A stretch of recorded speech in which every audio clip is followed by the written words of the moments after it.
Bien, empezamos. Rafael, ¿tú has leído el de qué texto? El de... what is the name? De Caravaggio, Germán Caravaggio. Ah, bien, Caravaggio. Diego Bien, Crítica. bien, Sí. explica, ¿qué te ha parecido el texto? Me parece muy interesante tratar de comprender la naturaleza del arte. Hace un tiempo yo también he estado cuestionándome harto los límites de la ciencia para poder observar la naturaleza, este enfoque tan como reduccionista propio de la ciencia, dejando muchas cosas de lado. Y me parece que, por lo que pude leer de la ecocrítica, que trata de, de observar como la belleza y la estética al final de la naturaleza y un valor más allá de lo funcional, desde el arte, por ejemplo, desde la literatura o el arte plástico, se podría acercar un poco más a, a observarlo en forma más auténtica, no por el filo humano. De todas formas, es algo que yo me sigo cuestionando, como qué tan, qué porción estamos viendo de lo que hay afuera. Finalmente vemos cuánto alcanzamos a entender, así como con la naturaleza y con el cuerpo humano también, como que todo tratamos de decodificarlo en nuestros términos, y eso es difícil que no sea sesgado y no sea limitado. Y que me gustó harto como plantear esta crítica, pero aún me siguen quedando muchas dudas, como de qué forma poder acercarnos a ese conocimiento más vasto de lo que podemos descifrar.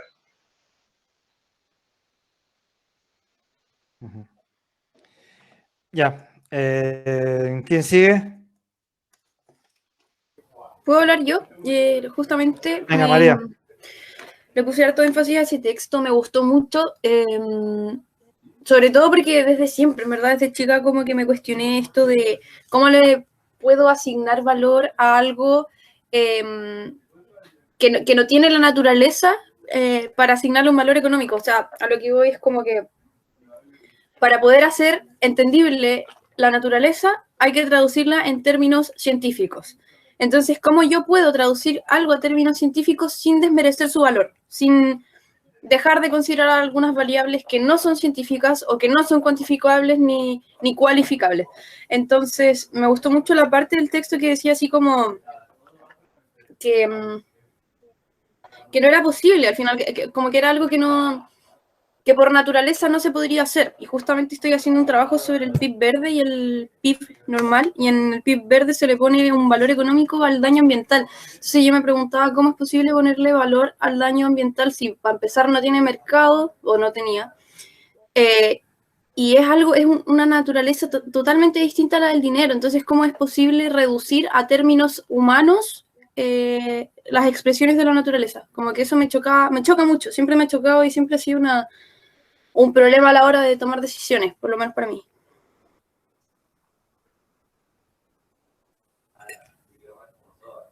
Bien. Siguiente. ¿Quién se anima a hablar? Yo quiero. Yo Muy bien, leí Felipe. ¿Cómo están? La última clase no pude estar presente, pero ya pronto veré la grabación. Bueno, leí al igual que Osa y al igual que Rafa, el texto del señor Caravaggio. Lo encontré bastante bueno, y me pasa lo mismo que a Osa, que digo, bueno, ¿qué es finalmente la mayor problemática que personalmente yo tengo para con la ciencia? Que es cómo seres subjetivos vamos a hablar de hechos objetivos. Y la física cuántica ya nos ha comprobado que cualquier objeto cualquier circunstancia que yo vea va a depender de los ojos del investigador, de quien lo observa. Por eso, pensar que observador y observado son distintos, para mí es algo falso, y es algo que nuestra humanidad del siglo XX, que fue un siglo espantoso, guerras mundiales, nazismo, y esta depredación de explotar y explotar la tierra, pues al comienzo de la revolución industrial, siglo XVIII, 1776, veíamos esta naturaleza inmensa que nunca se iba a agotar y que prácticamente había que domarla, ¿no? El mismo ejemplo que nos da el autor con este visitante que va a la selva y las hormigas lo muerden y él así como que encuentra que está mal, que está... Y bueno, el siglo XX nos mostró finalmente lo que habla Georgescu Regen, los límites que tiene la biosfera, que al explotarlo a tasas tan altas, obviamente va a llegar un instante que vamos a tener un sobreconsumo y no le vamos a permitir las especies al hábitat que se pueda reconstruir, que se pueda regenerar. Entonces, yo creo que estos textos en este primer cuarto del siglo XXI nos permiten ver y decir, oye, yo soy parte de la naturaleza, yo soy naturaleza teniendo una experiencia humana y no me debo sentir ni mejor ni peor. Y debo comprender también la biodiversidad que conlleva y que tiene la naturaleza, con el mismo ejemplo del autor, la cantidad de flora y fauna que componen una selva le permiten finalmente su salud, el bienestar de todo este sistema inteligente que es la naturaleza. Entonces yo creo, la opinión del texto y mía personalmente es despertar esa necesidad imperiosa y esas raíces de reconectarnos con la tierra y como lo hacen múltiples investigadoras e investigadores, usar la ciencia para mostrar finalmente estas verdades que a veces están ocultas. Voy a hacer un ejemplo con el tema de mi tesis. Yo estoy investigando el mar, estoy investigando la pesca, estoy investigando la opacidad. La opacidad quiere decir la falta de noción, la falta de información, la falta de luz. Para la economía financiera, la opacidad, el mejor ejemplo de opacidad son los paraísos fiscales.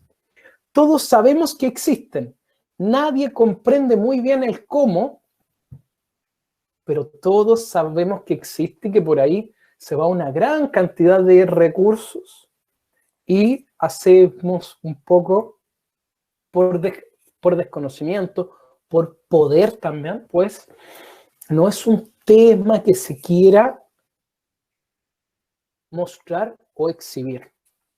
Y este texto me permite unir lo que me he dado cuenta también con el mar, que hay una opacidad. Es un tema que, mientras nos hablan de la selva y los bosques, que obviamente son muy importantes, y aquí la analogía, si los bosques son los pulmones de nuestro planeta. El mar es nuestro sistema circulatorio. ¿Qué pasa? Que la atención está puesta en no usar pitillos, no usar bombillas, no usar pajitas. En cada parte de Latinoamérica se le dice de forma distinta. Pero ¿saben ustedes que las bombillas son apenas el 0,05% del plástico total que hay en el mar? Y las empresas, las grandes empresas que se preocupan por el medio ambiente y el mar, y que invitan a no usar plástico, necesitan también reenfocar, pues como les decía, la opacidad no tan solo viene de querer hacer la vista gorda. Yo creo que mucho más que eso, sino que con este mar tan amplio, tan grande, que obviamente forma parte de lo eco, y aquí está la unión de la ecocrítica, bueno, le voy a dar mi síntesis, y es que yo encuentro que la mejor forma de cooperar es principalmente no comiendo productos del mar, pues hay un marketing tan grande que te hacen creer que las latas de atún, que tienen un sello que es Delfin Safe o cuidando los delfines, todos esos sellos no existen. Esos sellos se hacen por marketing, pero las propias empresas, yendo a sus fuentes, dicen, no podemos garantizar que por nuestra pesca de atún ningún delfín fue pasado a llevar. Y también el pensar y el decir, oye, hay especies que merecen más cuidado. O sea, los delfines nos caen bien como raza humana, ¿no?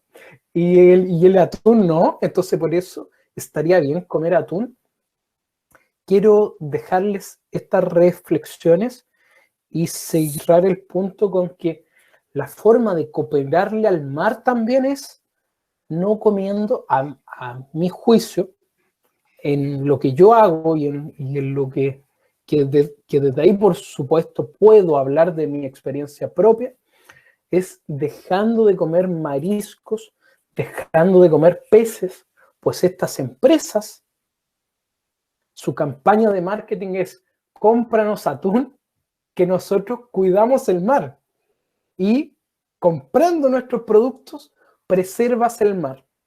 Ahí está gran parte de la opacidad, como se dice en Chile, de esta bolsa de gatos, que nadie sabe muy bien adentro lo que pasa, pero que hay un caos.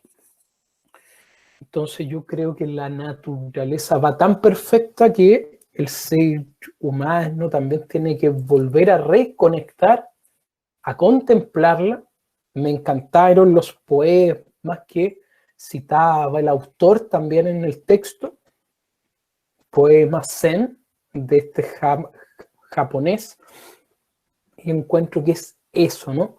Volver a sentirnos parte, que si uno realmente se ama, se quiere, va a querer cuidar también lo que le envuelve. Gracias. Bien, Fernanda, quedaste para el final. Un segundo que tengo un problema. Ya, yo cubro, porque tampoco he comentado los textos. Diego. Al igual que mis compañeros, me gustaría comentar sobre el texto de crítica a la... ecocrítica, perdón, y sobre todo desde el punto de vista desde la propuesta epistemológica que se hace en ambos textos, pero también en este, en el sentido de que existen estas dos visiones de ver la relación entre humano y naturaleza, asumiendo de que existe una diferencia entre humano y naturaleza, en el sentido de que somos somos partes nosotros de este conjunto natural, o más bien hemos estado aparte y hemos utilizado a la naturaleza para nuestro objetivo. Y me gustaría hacer un paso previo a ese, que he estado leyendo también en otros textos sobre buen vivir y ecosocialismo, y es que ¿cómo lo puedo plantear? Si es que ¿es más importante esa dicotomía naturaleza-humano o es más importante el respetar la cultura propia de los sistemas en los cuales estamos estudiando, analizando, viviendo o queremos conocer más? Porque si es que asumimos la premisa de que tiene más valor intrínseco respetar las propias reglas culturales de la comunidad que tener una visión holística que sea buena para todos, entonces tenemos que también respetar aquellas visiones que tienen más relación con los pueblos indígenas o con los pueblos originarios de Latinoamérica, o las civilizaciones originarias de Latinoamérica y en general del mundo, que dicen que, claro, nosotros estamos, y bien generalizando, estamos insertos en este sistema natural, y que incluso los animales, las plantas, las montañas, tienen características humanas, y los humanos tienen características a su vez naturales. Pero también deberíamos aceptar que existen otras visiones culturales que no tienen esta idea de que somos una simbiosis, sino que más bien la naturaleza está para poder consumirla y para poder satisfacer nuestras necesidades materiales, y en ese sentido, si es que nuestras necesidades materiales son más, también va a tener que ser más el consumismo y más el extractivismo. Entonces ahí me entra la duda de, claro, qué tan cierta puede ser la autonomía de los pueblos, si es que esta autonomía va en contra de cuestiones que yo creo, y esto ya es una opinión personal, son valores intrínsecos del humano, o de la relación humano-naturaleza. Y para ir terminando y también darle espacio a la Fernanda, ahí yo siempre vuelvo a las experiencias bolivianas y ecuatorianas aquí en Latinoamérica, que han sabido, según mi opinión, desde el punto de vista político, abordar muy bien este problema. Y ellos han dicho, claro, nosotros como sur, como pueblos del sur, hemos estado en desventaja histórica y material respecto al norte, y por lo tanto tenemos necesidades materiales que tienen que ser cubiertas para poder también tener un desarrollo humano completo de nuestras capacidades. Y al mismo tiempo nos enfrentamos a esta disyuntiva ecologista de destrucción o consumismo, extractivismo del medio ambiente. Entonces, ellos proponen que crecer o desarrollarse desde el punto de vista del sur no es sinónimo de ir en contra de las propias leyes naturales que nos hacen parte de este sistema. Pero siempre y cuando esto se haga respetando, y aquí vuelvo a la autonomía de las comunidades y los pueblos, que tienen sus propias lógicas y sus propias maneras de poder desarrollar su buen vivir. Entonces esa aproximación como epistemológica, que no es vacía, porque depende desde qué veredas nos pongamos, cuáles van a ser los resultados de nuestras reflexiones y los resultados de nuestro, en el caso de nosotros, de hacer ciencia, o de hacer conocimiento, de desarrollar conocimiento. Entonces, si es que uno no tiene claro esa perspectiva previa, difícilmente vamos a poder abordar los problemas del modernismo con resultados exitosos. Muy bien. Ahora sí, Fernanda.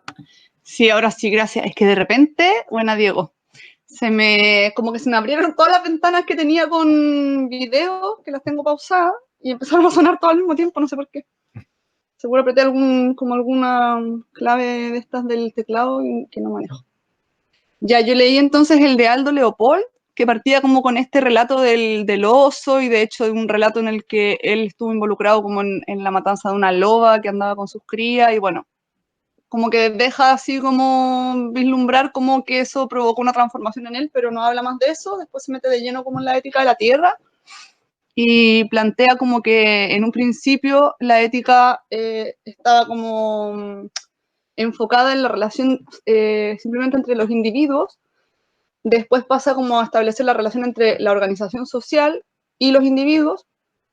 Y ahora ya debería entrar como a establecer la vinculación de estos individuos que somos nosotros con la tierra. Y ahí plantea como esta necesidad de la ética de la tierra, que pasa también, así como estudiábamos en la ecología profunda, mucho por una transformación de la conciencia, porque en el fondo, mientras sigamos pensando que todos los recursos que realmente son valiosos son los recursos que tienen que ver con nuestro sistema económico, nunca realmente vamos a poder establecer esta ética, porque la mayor parte de los miembros de esta comunidad de la tierra no tienen un valor económico, tienen un valor intrínseco que se mide desde otros lugares. Y ahí se me cruzó con lo que estaba leyendo para hacer el ensayo de escala humana, que tiene que ver con una distinción que pide Manfred entre recursos convencionales y recursos no convencionales. Y que tiene que ver también con esto mismo, ¿no? Como con los recursos que son los típicamente asumidos como económicos y otros recursos que muchas veces son lo que realmente le dan sentido a nuestras vidas, en el caso de muchas personas. De hecho, acá en el final termina como casi en la, bueno, concluyendo, sí, ya casi como en la última, penúltima página,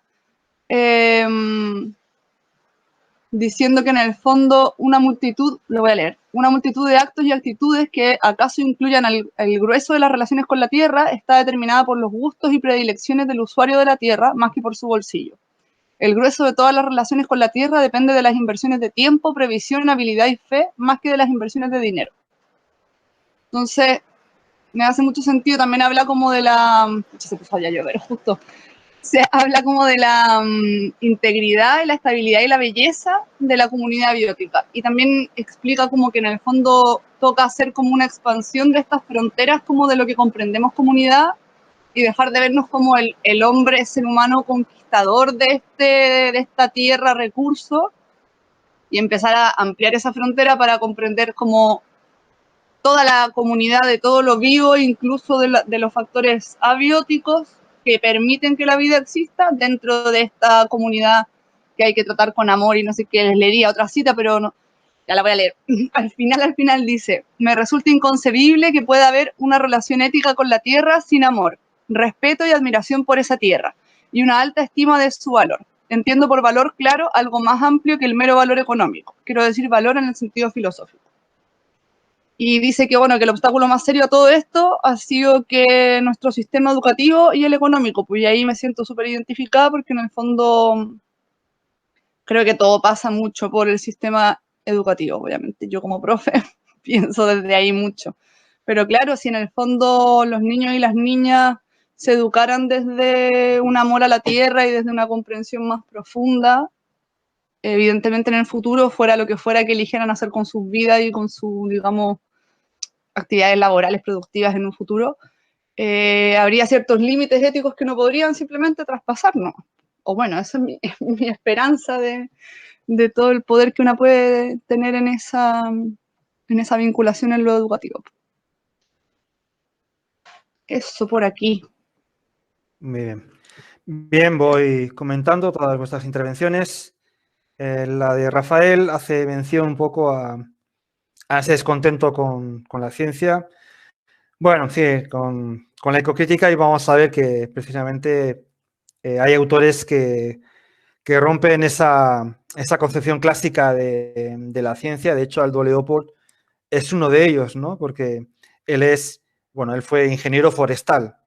No es un poeta, no es un literato, sino que es un ingeniero forestal que se pone a escribir y lo hace con una prosa poética bastante buena, ¿no? Y siguiendo toda una tradición de escritores románticos norteamericanos como Thoreau, Emerson, Walt Whitman, así que hay toda una tradición, y entonces él escribe esa tradición, pero desde su profesión, que es la ingeniería forestal, ¿no?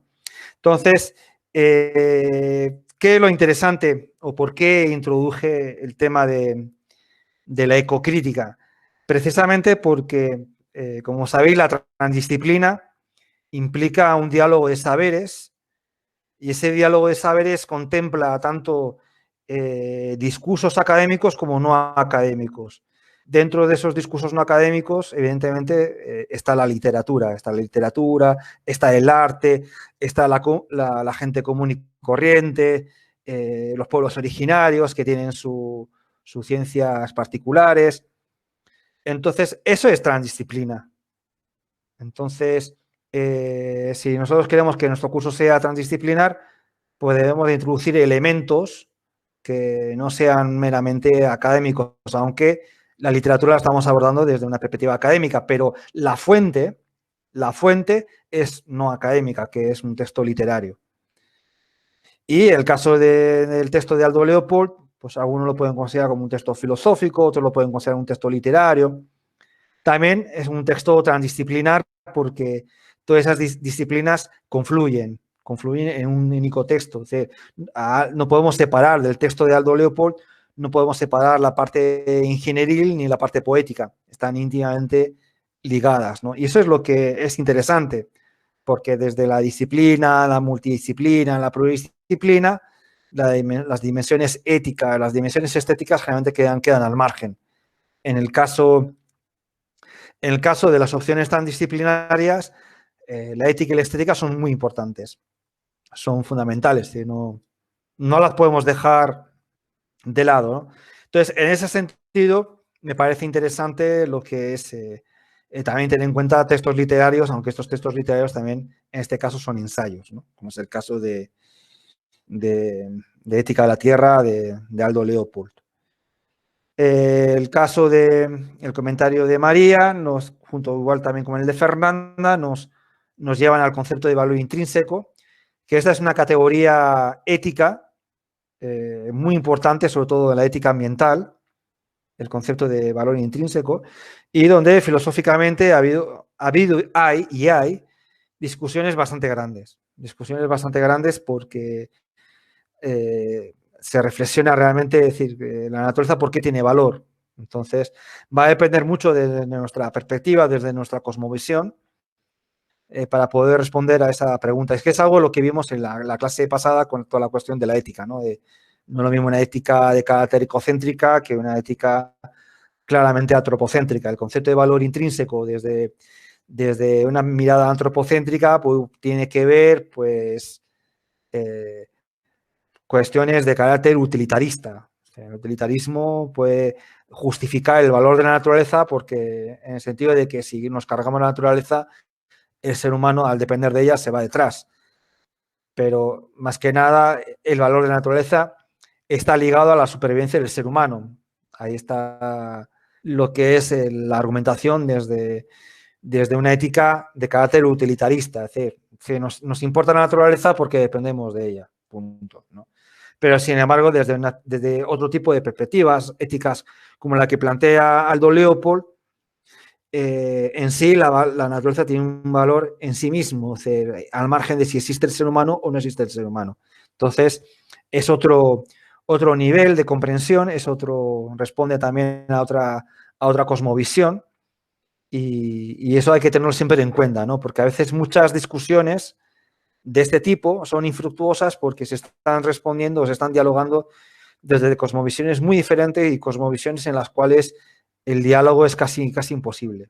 Por eso, por ejemplo, se ha mencionado también, Diego ha mencionado el caso de Ecuador y Bolivia. El caso de Ecuador y Bolivia es también bastante significativo en el sentido de que son las primeras constituciones que han concedido a la naturaleza como sujeto de derecho. Es decir, que ya no es que tengan un valor intrínseco, sino que la naturaleza es un sujeto de derecho. Ahora bien, ¿qué es lo que sucede en la realidad? Eso está en la Constitución, pero realmente esos valores o esos fundamentos constitucionales no están presentes en las prácticas políticas de dichos países.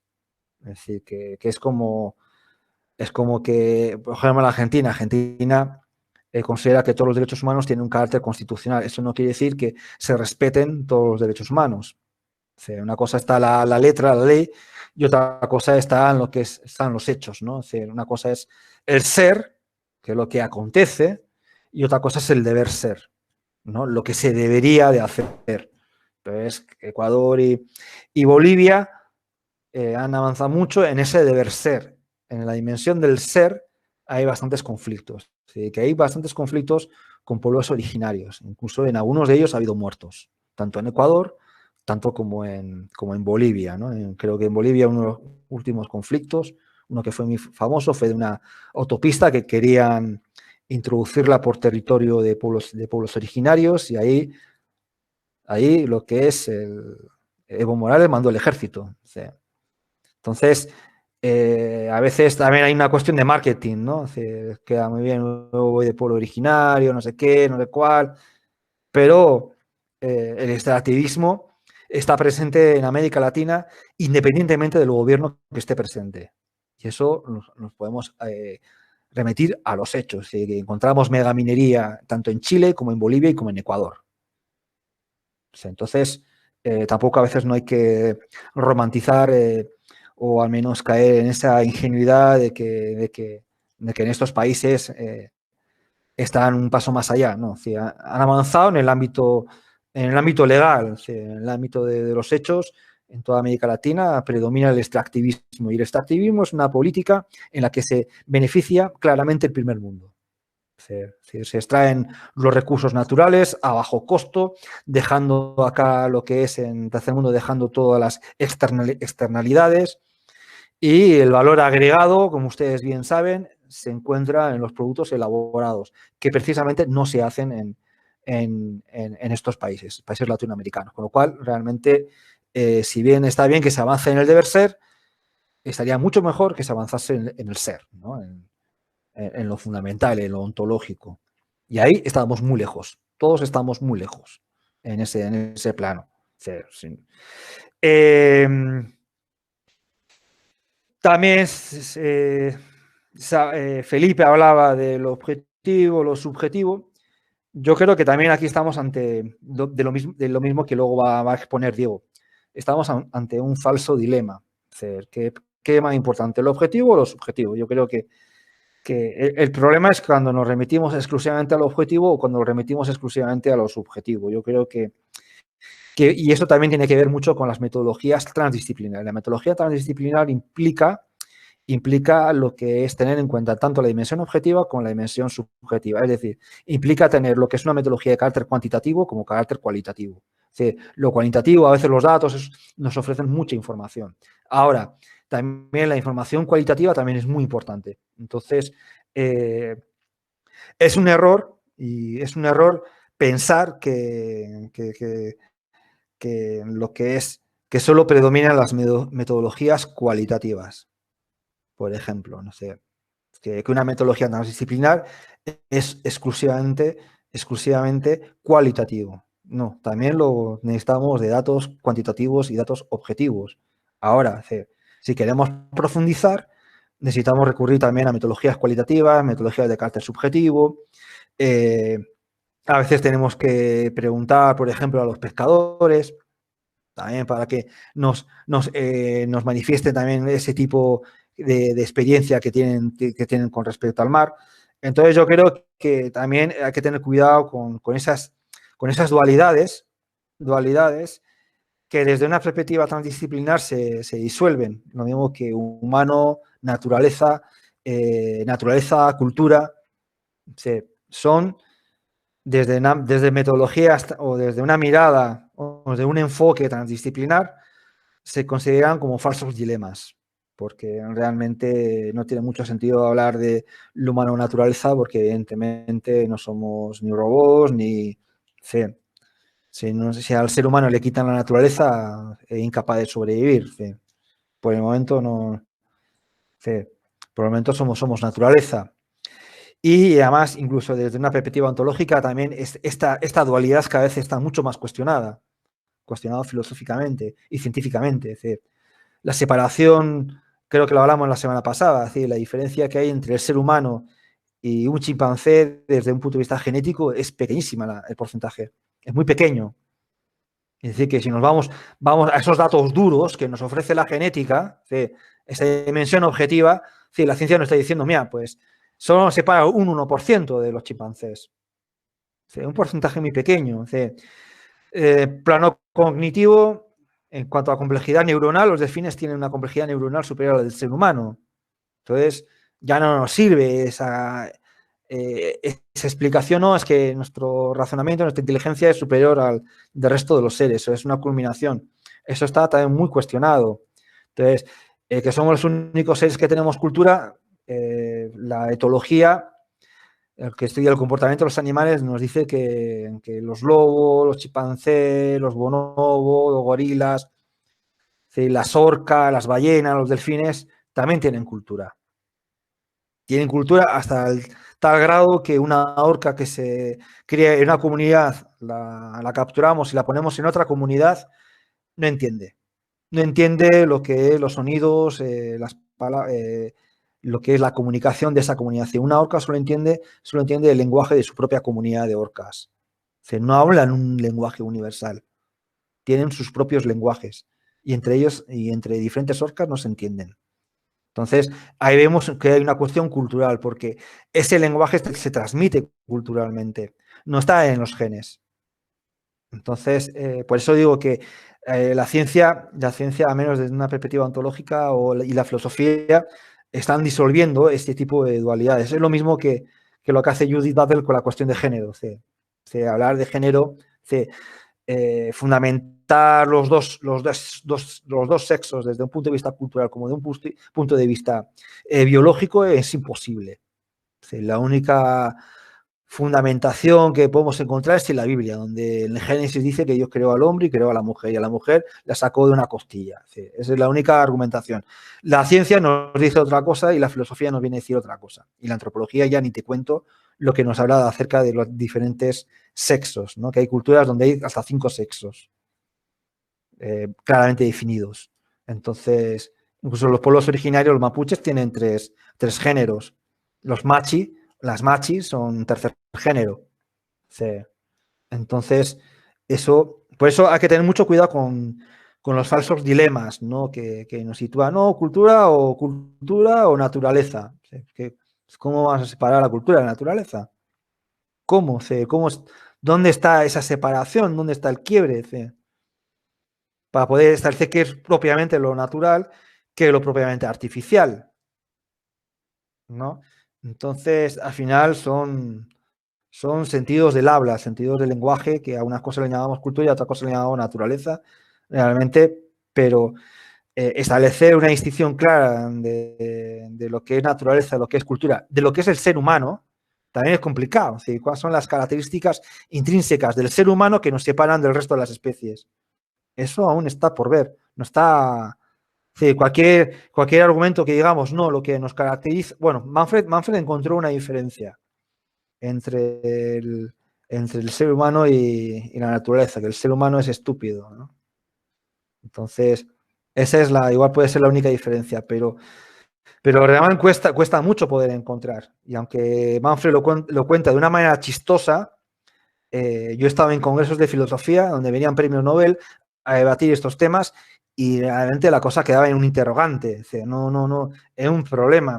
Pero es un problema desde una perspectiva antropocéntrica, porque una perspectiva antropocéntrica el ser humano está buscando aquellas razones para decir, bueno, nosotros somos superiores y como somos superiores tenemos derechos superiores. Y la cuestión, como hemos visto en la semana pasada, en la cuestión de una perspectiva ética, no es tan así. No es tan así. Yo ahora estoy leyendo un libro, es decir, os quería comentar un libro de Bill Gates. Espera, hablo de Bill Gates y luego te doy la palabra, Diego. Que se titula ¿Cómo evitar un desastre climático? O sea, el libro, lo que es la dimensión objetiva, los datos duros, evidentemente, Bill Gates está rodeado tiene una fundación y tienen científicos, pero de primer nivel, ¿no? Entonces, hay una serie de datos que realmente son maravillosos, ¿no? En el sentido de que son muy, muy didácticos, muy visuales, pero comete hay un montón de errores porque para nada tiene en cuenta la dimensión ética. La dimensión ética está ausente, de vez en cuando aparece mencionada la moral, moralmente lo que es la ayuda que tenemos que hacer al tercer mundo es indiscutible. Ahora, no dice cómo el primer mundo va a ayudar al tercer mundo. Es decir, nos habla que es un deber, bien, vale, pero que estamos siempre en las mismas. Sí, hay una diferencia entre el ser y el deber ser. Sí, con el deber ser no vamos a ningún lado. Sí, podemos redactar un código jurídico el mejor del mundo, pero si no lo aplicamos no sirve de nada. Y luego comete un montón de errores, porque es decir, lo que es él más o menos va esbozando por lo que es por diferentes categorías por las cuales se producen lo que es gases de efecto invernadero, que también lo explica muy bien, pero sin embargo, cuando empieza a profundizar, nos dice, bueno, aquí tenemos problemas, se requiere de innovación, se requiere de nuevos inventos, se requiere desarrollar mejores baterías, es decir, nos propone un montón de salidas a los problemas actuales, pero una de las respuestas es que se requiere innovación, con lo cual el título del libro está mal. O sea, no debería de titularse Cómo evitar un desastre climático, sino Cómo se viene el desastre climático. Porque tal como está la situación, la ciencia no ofrece soluciones reales para la disminución de los gases de efecto invernadero. Y luego hay otro error que tiene, un error muy, muy básico y muy fundamental. No tiene en cuenta la variable demográfica. Es decir, si en estos momentos, con la población actual, con la emisión actual de gases de efecto invernadero, la ciencia no está ofreciendo soluciones para dejar de emitir 0 emisiones de carbono, ¿cómo lo vamos a hacer cuando en unos años, en unas décadas, vamos a duplicar la población? Y cuando el consumo se va a incrementar. Y eso dice, bueno, se va a incrementar el consumo, entonces la innovación va a ser imposible. Entonces, bueno, comete un montón de errores y precisamente por eso, porque habla desde una perspectiva antropocéntrica, desde pensando que la tecnología va a solucionar todos los problemas y pensando de que realmente la ciencia nos va a salvar, la ciencia y la tecnología nos va a salvar. Bien, creo que Diego, y luego María José y luego Fernanda han levantado las manos. Sí, yo quería volver a la cuestión de los derechos y plantear una contradicción, no sé si aparente, pero una contradicción entre pensar antropocéntricamente y decir que el ser humano es un ser superior en cuanto a capacidades, habilidades y derechos frente a los demás seres vivos de este planeta y que por eso tenemos derechos superiores y al mismo tiempo plantear dentro de nuestro propio sistema humano, social, que los más desposeídos tienen en la práctica más derechos que los que están más favorecidos. ¿En qué sentido? En el sentido de que las ayudas del Estado, las ayudas sociales, los sistemas de pensiones, etcétera, etcétera, están pensados en equilibrar la balanza. Entonces, en consecuencia, estaríamos diciendo que los más pobres o los menos favorecidos del sistema tienen en lo concreto más derechos, más un derecho a optar al bono tanto, en Chile a la gratuidad en la educación, por una cuestión de estratificación. Pero al mismo tiempo estamos planteando que nosotros humanos, frente a otros seres que consideramos inferiores, tenemos más derechos. Entonces, esa contradicción me parece interesante de abordar y demuestra y denota una como arrogancia y supremacía humana frente a lo demás. Bien, María José. Yo quería hablar con respecto al tema demográfico. Según como lo que hemos estudiado igual en economía ecológica y otras asignaturas, como que la degradación ambiental no va tanto por el lado del crecimiento demográfico, en el sentido de que obviamente la expansión demográfica constituye un proceso en el que se aumentan los límites urbanos y hay una degradación ambiental efectiva por parte de los humanos de manera directa. Pero en cuanto como al consumo y a la producción, yo personalmente no diría que es una temática demográfica, diría que es más que nada una temática como de persecución de la disminución de la brecha entre el dinero total del mundo y los productos totales del mundo. O sea, como que para mí la producción aumenta o disminuye no tanto por la cantidad de personas que hay, que sin embargo obviamente tiene una influencia, pero pienso que va más por el lado de que hay deudas que pagar y hay dinero que justificar. Entonces pienso que va más por el lado de la ambición humana que por el crecimiento demográfico como tal. Pero es como una opinión personal, en verdad, como quería solamente discutirlo. Bien, Fernanda. Bueno, voy a hablar. En realidad era como un poco una broma, pero igual decirles que no creo que la ciencia vaya a solucionar todos estos problemas, más bien creo que va a ser la magia. Y siempre me queda la tranquilidad de que en el fondo, en el peor de los casos, si nada resulta, nos vamos a extinguir como especie humana y bueno, ahí va a empezar la solución. Y respecto a lo que plantea Diego, tengo la impresión de que hay una distinción en eso que tú estás nombrando derechos y que no son derechos, o sea que en el fondo, por ejemplo, esto que decís que son más derechos de las clases desfavorecidas, no creo que sean derechos eso que tienen más, sino que como tienen iguales derechos que los otros ciudadanos que no se han visto...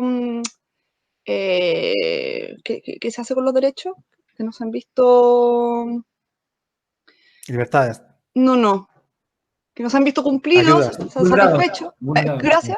Que se han visto, claro, que se han visto vulnerados, que no se han visto garantizados. Entonces hay que aplicar esta discriminación positiva para darles más beneficios, o buscaría otra palabra que no me parece que sea derechos.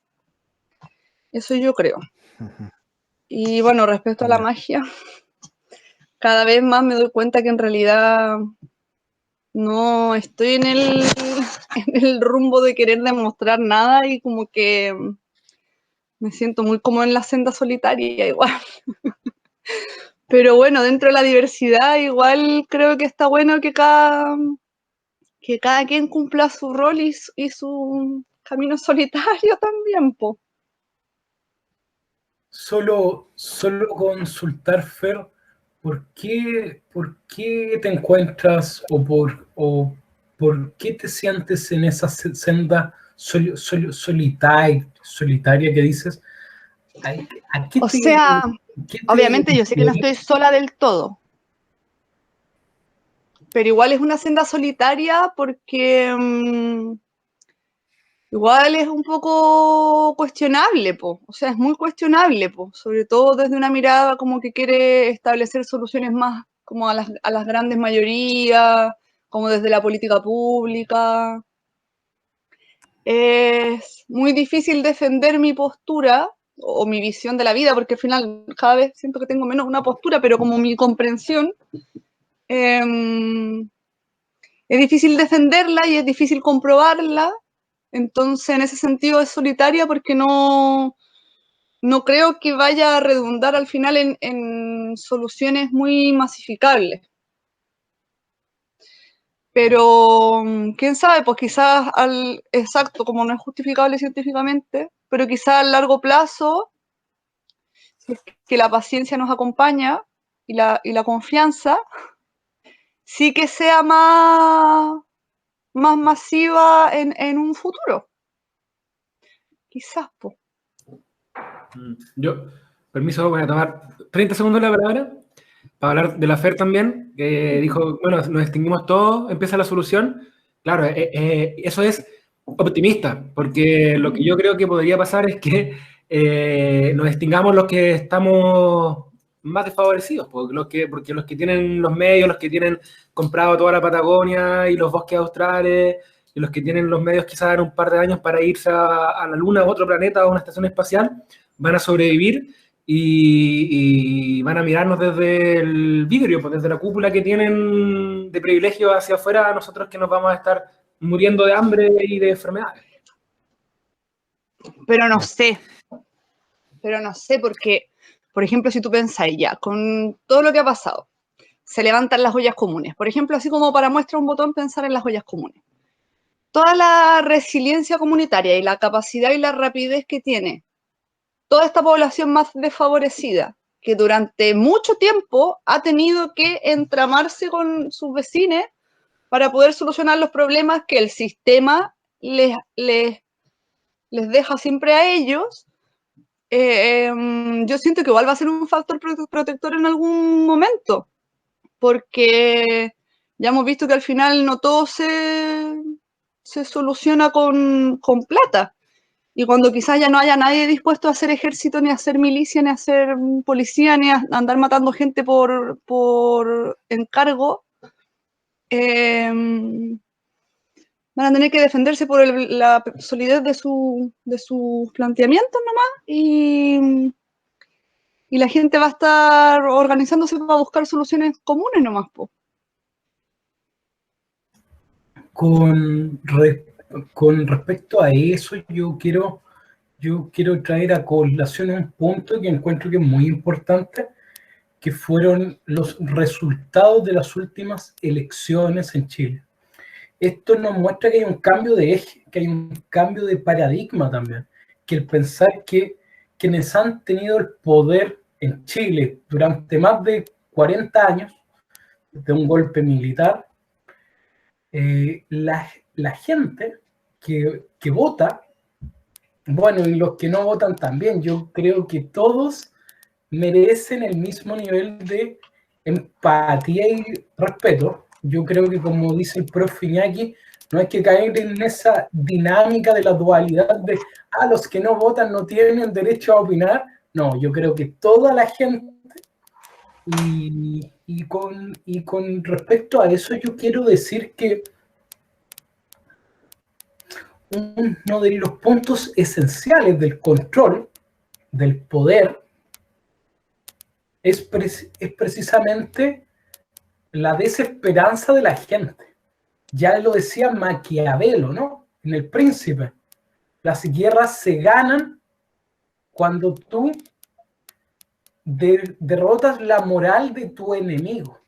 Y yo creo que estos resultados eleccionarios nos muestran que la gente está finalmente en otra dinámica, y que como por ejemplo la tía Pikachu, que podría ser cualquier pobladora, cualquier poblador que no fue a la universidad, pero que se da cuenta que hay cosas que los expertos, ya que estamos hablando tanto de la ciencia, que los expertos comprenden, pero no saben cómo abordar. Y a mí me contenta que la gente de a pie se esté involucrando, y yo honestamente me sentí el año pasado como tú, Fer, por eso mi consulta, empatizo mucho con tu sentir, pero yo personalmente me doy cuenta que hay otra dinámica en que también nos quieren convencer a la gente de que no hay esperanza, de que no hay esto, de que ya está todo perdido. Y finalmente somos dueños y dueñas de nuestro destino, y eleccionariamente, y disculpe, profe, que haga este punto de la actualidad, pero ahí nos muestra que hay un vuelco. Centrémonos, porque nos estamos saliendo del tema y solo tenemos 2 horas. Pero muy brevemente, Felipe, yo sería más cauteloso. Yo sé que ahora en Chile hay mucho optimismo, pero te digo, por experiencia que ha pasado, por ejemplo, lo que pasó en Grecia cuando ganó la izquierda, al país lo hundieron en 2 meses. Es un dato. Yo sería cauteloso.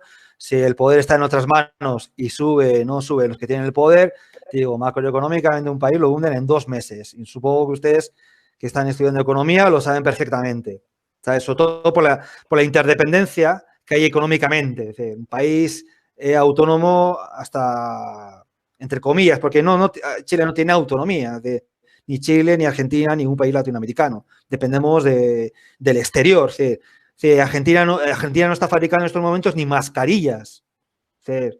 Fíjate, cosa más tan complicada debe ser que todas las mascarillas vienen de China. Entonces, es un poco también a lo que Manfred hablaba de economía a escala humana y local, porque hasta que no entremos en eso de lo local y a escala humana, estamos complicados. Tanto Chile, Bolivia, Ecuador, todos los países de Latinoamérica están muy complicados por la gran dependencia del exterior. Y con el COVID se ha visto. O sea, los europeos ya han empezado un poco a espabilar. Mierda, por lo menos hagamos las máscaras.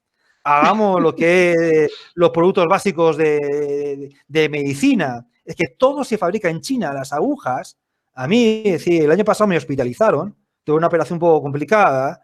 Y se me rompió una aguja, se me rompió cuando me la metieron por vena, se rompió la aguja. Aguja china, se rompen, ya ves. Fíjate que yo no es que tenga unos brazos ahí de fisicoculturista, no, es decir, me dieron la aguja y se rompió, me rompieron la vena. ¿Entiendes? Pero bueno, yo simplemente eso, simplemente lo que es cuando las economías están interconectadas, un país, la autonomía de un país es mínima. Pero bueno, María es optimista, me parece muy bien, pero yo creo que por eso diga, por lo menos ser cauteloso, porque el tiempo dirá qué es lo que le permiten a Chile hacer y no hacer, ¿no? Cuando Salvador Allende hizo unas reformas económicas que eran bastante justas y equitativas, ahí le dieron el golpe de Estado.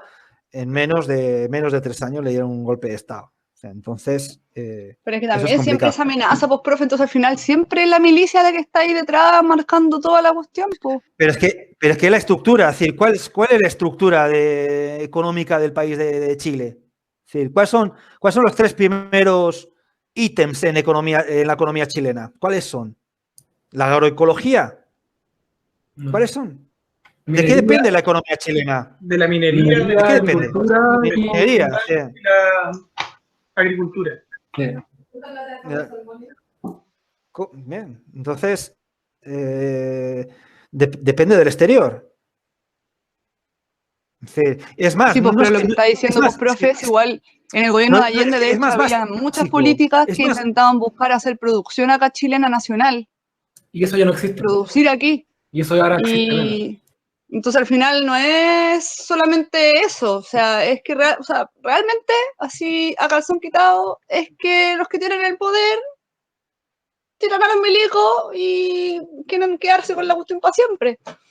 Entonces también, no sé, yo creo que igual hay un balance entre ser cauteloso y estar siempre dispuesto a que te tengan la vida hipotecada en una esclavitud a plazos para que 2 personas se llenen la plata de todo el mundo. Lo que yo entiendo que dice Iñaki es ser cauteloso con las expectativas que puede tener este proceso, porque igual es verdad que hay algo mayor, no sé, pues la Constitución puede decir vamos a analizar los recursos naturales, vamos a volver el agua que sea pública y de todos los chilenos y estemos todos de acuerdo con eso, pero hay una grande la minería necesita agua y si no le vamos a dar el agua, la va a sacar de alguna manera porque de la minería chilena depende mucha economía de otros lugares. Entonces, claro, es cierto que no hay que ser tampoco ciegos frente a nuestra posición con respecto al... Y ahí está lo deontológico y ontológico que pueden ser nuestras decisiones, nuestra carta fundamental también. Yo simplemente ponía el ejemplo de Grecia, porque me acuerdo cuando ganó Grecia, la ganó a la izquierda, luego en España estaba Podemos, veníamos de la crisis, veníamos de todas estas revueltas populares de 2011, en la misma época, el mismo año en el que en Chile todos los estudiantes pusieron en jaque al gobierno, los estudiantes chilenos, y entonces hay que esperar, porque aquellos líderes estudiantes ya vemos como a los 2 años, al año de estar en el Parlamento, cómo cambiaron, cómo cambió la Camila Vallejo. Igual estamos en el camino y... No, cambió en el sentido, sobre todo en la cuestión ética, primero enchufando a toda su familia, ¿no? Enchufando a toda su familia y lo que es, y luego realmente... siguen pasando parte de su sueldo como parlamentarios para lo que ellos consiguen como su causa, yo que sé, ahí también las valideces, pero no sé, también sería más cautelosa. Yo discrepo de Yo lo esa- que quería comentar antes, por ejemplo, lo que Diego hablaba de derechos y ayuda. Yo creo que ahí tienes una pequeña confusión conceptual. Todo eso lo que hablabas acerca de la justicia distributiva, de por qué hay que ayudar a los más necesitados o si no hay que ayudar. Todo eso, eso se está debatiendo con mucha literatura, a menos desde la filosofía del derecho desde los años 70, ¿no? Sobre todo el texto de John Rawls, Teoría de la Justicia, donde él propone lo que es las reglas de la justicia, y una de esas reglas de la justicia habla acerca de una justicia distributiva, es decir, que aquellos que ganan mucho más precisamente deberían parte de sus beneficios tenían que ir enfocados a aquellas personas que son menos favorecidas por la sociedad. Y en el plano opuesto estaba Nozick, donde realmente defendía filosóficamente lo que es como pues que realmente si uno quiere plata, pues el único método es con su propio esfuerzo, ¿no? Entonces, hay toda una discusión entre liberales, comunitaristas, que es como se plantea en el ámbito de la filosofía del derecho, todo ese tipo de discusión, y realmente hay mucha... Sí, es una discusión bastante rica, ¿no? Pero realmente lo que es la propuesta de John Rawls pasó a ser una propuesta absolutamente teórica, utópica, porque si bien él propuso un modelo de justicia, llevarlo a la práctica es realmente muy complicado, ¿no? Y entonces, hablar en términos de justicia social es un tema que filosóficamente queda abierto, ¿sí? Porque tenemos el modelo ideal, pero no sabemos cómo eso implementarlo lo que es en la realidad, ¿no? Y por lo tanto, siempre hay muchos problemas. Ahora, todos aquellos gobiernos en los que realmente dicen, bueno, a los más ricos les vamos a sacar impuestos para que poder ayudar a los más pobres, a los más necesitados, eso responde a lo que es al segundo principio de la justicia de John Rawls, aunque eso se ha practicado previamente antes que John Rawls lo propusiese, ¿no? Pero es considerado como en el caso de Rawlsiano, como uno de los principios de justicia. Y luego, que es un tema bien complicado, pero por eso te comento, ¿no? Que si quieres más profundizar en ese tema, la base es el texto de John Rawls, es la base. Y luego, a partir de ahí, todo discurso que se ha creado en torno a la justicia, por ejemplo, en torno a la justicia distributiva, es decir, cómo distribuimos los beneficios a las ganancias de un país, a dónde van, cómo lo enfocamos, ¿no? Es todo un tema bastante interesante. John Rawls es la base, y luego en la contraparte tienes a Nozick, que viene a defender lo que es el liberalismo norteamericano. Y eso que John Rawls fue catedrático de filosofía de derecho de Harvard, situado en lo que es en la universidad número 1 en derecho prácticamente del mundo, ¿no? Y tiene un enfoque bastante interesante de justicia. Pero es un problema porque es complicado llegar, ¿no? Incluso Amartya Sen también escribió un texto, también un poco en respuesta al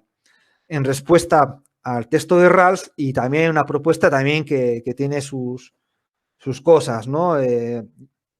Amartya Sen, que también influyó en la obra de Manfred, aunque Manfred también es crítico con él, habla en torno a que hay que desarrollar las capacidades, ¿no? Las capacidades humanas. Es decir, que eso es lo que los estados deberían promocionar. Entonces, por eso decimos, el derecho, por ejemplo, la educación es un derecho que podemos considerar universal. Ahora, ¿todos tienen acceso a la misma calidad de educación?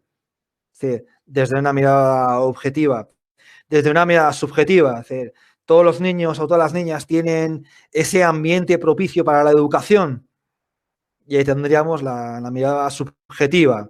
Entonces, es un tema complicado, porque en el caso chileno ya sabéis que lo que mejor educación reciben en Valdivia, ya sabéis cuáles son los colegios. Del colegio alemán, muchos estudiantes salen hablando casi perfectamente 3, 4 idiomas. Si lo comparas a un colegio público de Valdivia, donde justo y a medias hablan castellano, con falta de ortografía, con unas dificultades en la expresión impresionantes, es decir, con unas herramientas conceptuales y lingüísticas que ya les ponen en contra lo que es poder desarrollarse correctamente en la universidad. Porque si no dominas el lenguaje, tú me dirás cómo van a estudiar si no entienden lo que leen.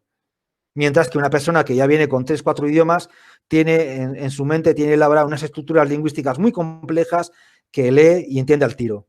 Eso yo lo he visto cuando di clases en la Escuela de Artes Visuales, ¿no? Entonces, veía que los capitales culturales de unos y de otros eran muy diferentes. Todos tienen derecho a la educación, pero precisamente, mira, los que van a un colegio de pago caro, pues venían con un capital cultural y simbólico realmente muy diferente al de un colegio público, ¿no? Entonces, ahí vemos las diferencias. Por eso cuando hablaban, ¿no?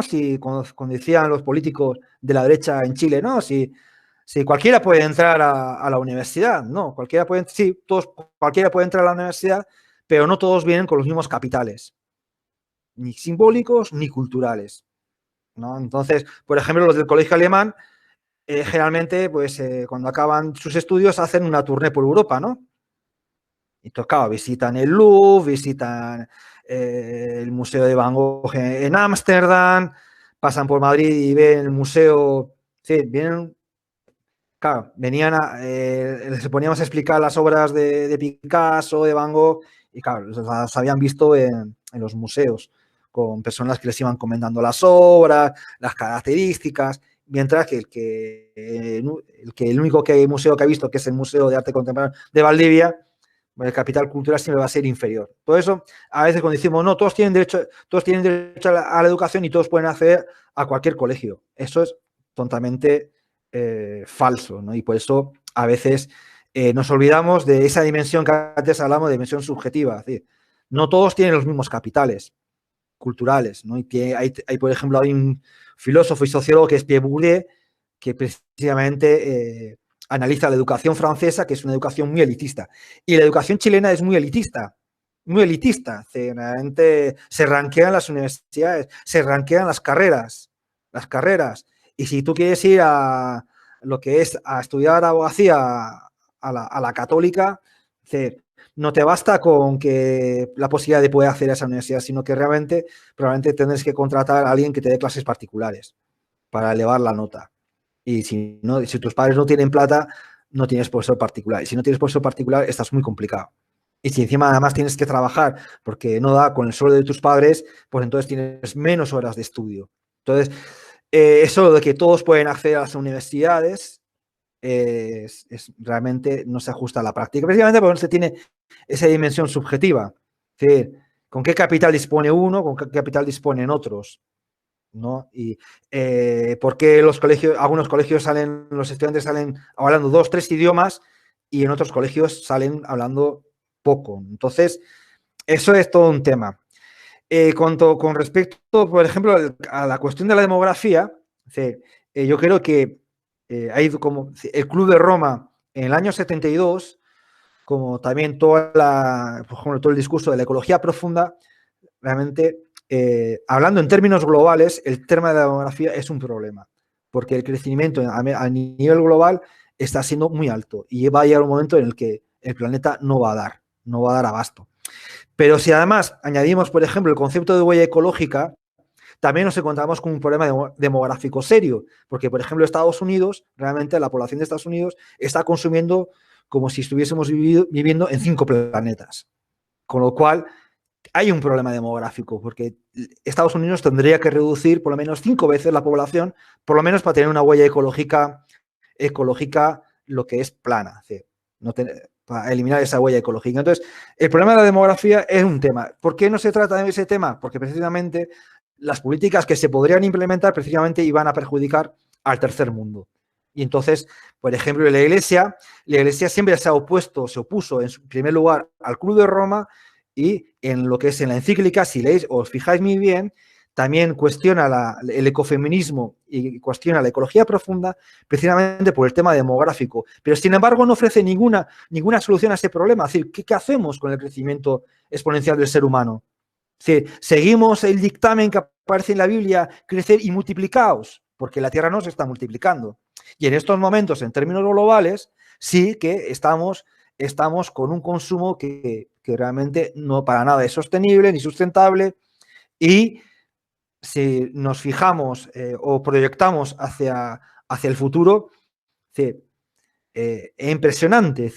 Por ejemplo, lo que está consumiendo de cemento, y eso el dato lo he sacado del libro de Bill Gates, lo que ha consumido en los últimos años China en cemento es lo que ha consumido en un siglo Estados Unidos.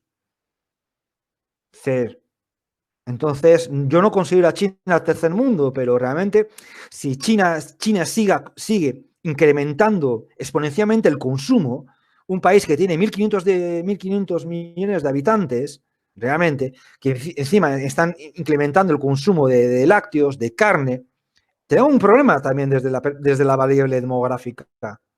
Porque realmente están consumiendo también, pues igual, el mismo que el problema en Estados Unidos, a otra escala, también están consumiendo lo que es con una huella ecológica impresionante. También necesitamos 6, 7, 8 planetas para mantener ese consumo. Y el problema, por ejemplo, también, volviendo al libro de Bill Gates, es que precisamente, al no tener en cuenta la variable demográfica, plantea los problemas como estando en el presente, pero es que dentro de 5 años la presión demográfica va a ser impresionante. Y con la presión demográfica, cualquier pandemia, cualquier desastre natural, la cantidad de muertos va a ser muchísimo mayor. ¿Por qué? Porque va a haber mucha más gente. Entonces, es un problema. Es un problema. Es decir, o nosotros ponemos control o la naturaleza va a poner el control. Y eso implica muertes. Y implica muertes precisamente en los países más desfavorecidos. Entonces, si no pensamos sobre la cuestión demográfica, entonces el problema se está cada vez complicando muchísimo más.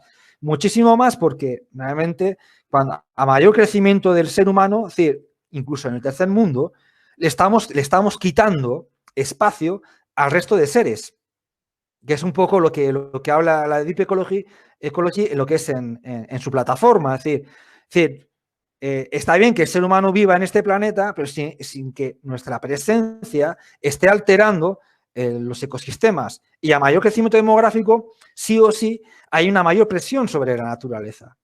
Y por eso las pandemias pueden ser más duras y pueden ser cada vez más persistentes. ¿Por qué? Porque le estamos quitando presión.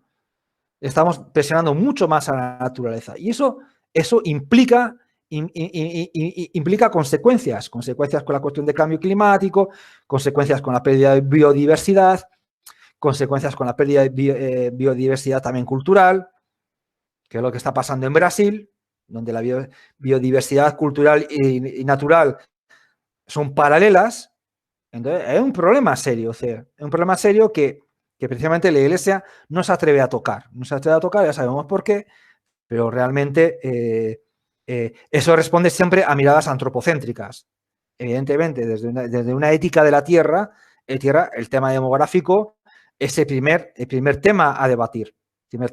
Porque es nuestra excesiva presencia de seres humanos en este planeta lo que está creando todo este tipo de desequilibrios. Sí, puede ser poniendo como ejemplo la cuestión del virus, la cuestión del cambio climático, la cuestión del consumo de pescado, que precisamente lo que es el incremento poblacional de China ha implicado lo que es un consumo hiperexponencial del consumo de pescado, porque las grandes factorías barcos factoría que están navegando por la costa chilena y la costa argentina, la mayoría son chinos, ¿o no, Felipe? No, entonces es un tema, sí que, y ahí está la variable demográfica, porque si en China viviesen lo que es menos población, evidentemente menos consumo. Y eso sucede. Es decir, para mí lo que es la referencia demográfica es la huella ecológica. Que un país pobre que tiene un montón de habitantes, pero realmente no daña, tiene una huella ecológica aceptable, está bien. Ahora, el problema está siendo con países como China, como India, como toda Europa, como Estados Unidos, donde hay un consumo realmente impresionante. Y eso es lo que preocupa. Y ahí sí hay un problema demográfico, porque si fueran muchísimos menos, si fueran 10 veces menos, entonces ahí estaríamos en una huella ecológica aceptable. Pero precisamente no es así. No es así. Es decir, la diferencia de consumo de un habitante norteamericano con respecto a la de un chileno es impresionante. Sí. Sí, ya el mero hecho del nacimiento de un bebé, la diferencia de huella ecológica es de 1 a 5 entre un norteamericano y el resto de los países de un bebé norteamericano y el de un latinoamericano. Sí, ya el consumo de energía que consumen las clínicas y los hospitales en Estados Unidos es impresionante. O sea, entonces, y todo lo que eso implica, ¿no? De manutención, etcétera, etcétera. Entonces, por eso es interesante abordar este tipo de perspectiva y tener en cuenta realmente que cuando estamos abordando una problemática, desde dónde la estamos abordando. Por eso, ese énfasis entre cosmovisiones ecocéntricas o biocéntricas, donde los temas de discusión son muy diferentes de los temas de discusión desde miradas antropocéntricas. Pueden ser de izquierdas o pueden ser de derechas, pero al fin y al cabo son problemas y cuestiones muy diferentes y donde los énfasis van a ser muy diferentes.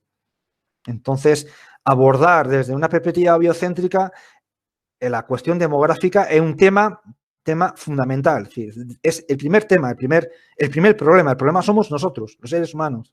O sea, somos lo que es desde una perspectiva ecosistémica, porque somos nosotros los que estamos alterando por lo que consumimos, por los desechos, por la forma de producir, por la forma de vivir, por el estilo de vida.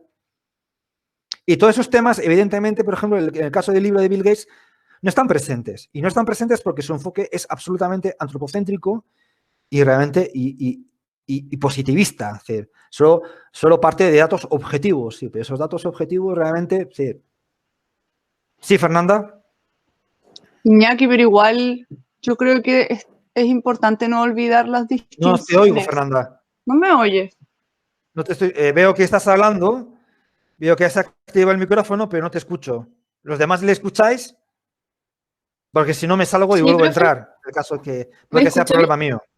Bien. ¿Profe, escucha? Ahí está, esperadme. Me salgo y entro de nuevo. Ok.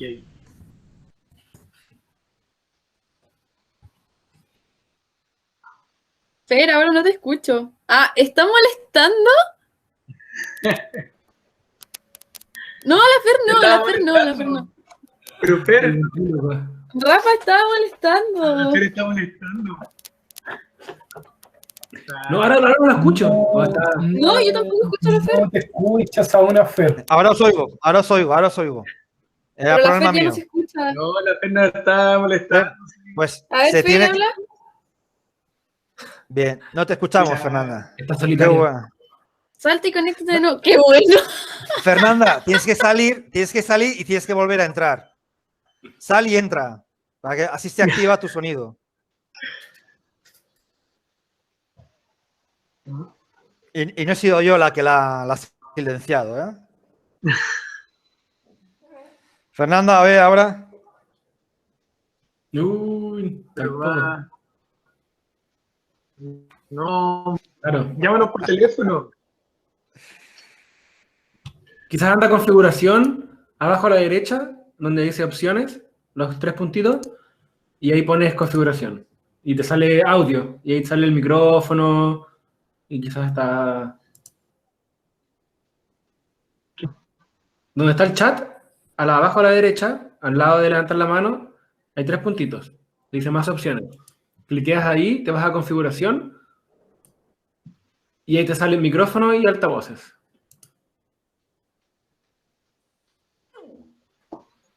O puede ser arriba en los permisos. Permiso para activar la cámara y el micrófono. Ah, también, claro, los permisos. Dale, Diego, tú No, pero la Coté es más generación tecnológica que yo, pues. Ya. Fer, cuando entras a la reunión, te piden que autorices el micrófono y la cámara. ¿Autorizaste el micrófono? ¿Estás con audífonos? ¿Estás con audífonos? ¿Estuviste con audífonos? ¿Tienes algunos audífonos a mano? ¿Eres un audífono? Ya está difónica y todavía no se da cuenta. No, sí. Con el audífono probablemente se va a solucionar porque ahí el PC va a reconocer el micrófono. Mm.